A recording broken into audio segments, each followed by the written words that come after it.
through the years, I have learned about the resilience of women. And so in the village where we come from, call it a town. My husband goes, this is a town. We're a village, we're gathering the women from Eznifte who go to the Emmanuel Church.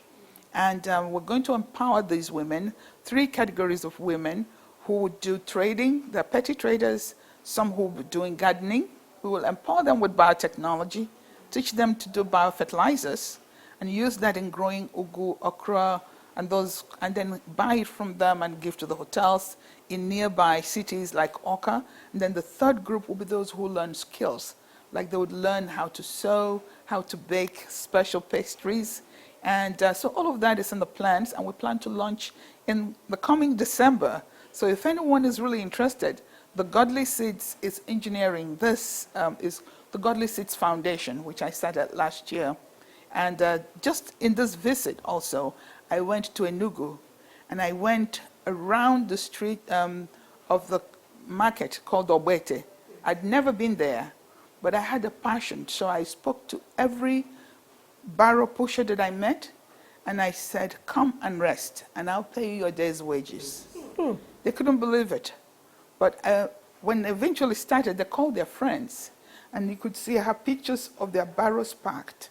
And I spent time with them. I paid each one of them their day's wages. I made them eat and drink malt and bottled water. Nice. That's what God placed in my heart to do. It was in part a Thanksgiving offering for your favorite son, Chuka. Oh my God. And in part, just because, I cared. They told me, oh, those barrow people, they don't listen to people, they'll push you away. But when they saw my burden and genuine compassion, they came. Now, were you not maybe scared? Because sometimes we are scared of doing charity because we think people may, take advantage of us. In fact, a well-respected professor in Enugu told me that they don't talk to the barrow pushers because they are ruthless, and they could push me down, they will steal. And I said, maybe that's why God sent me to them. I know from experience that love conquers all.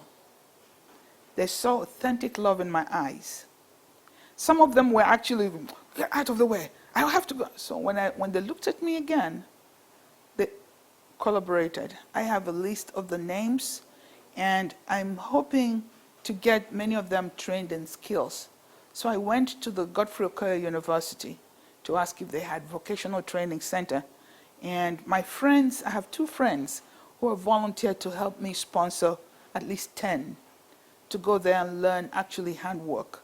Because these are young, hardworking, good-looking young men, especially. They were sweating, you could see exhausted.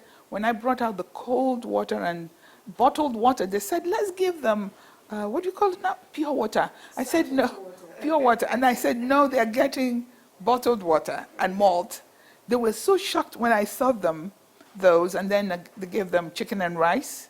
I got somebody to cater for them. And I told them that they were deeply loved and that there was a future.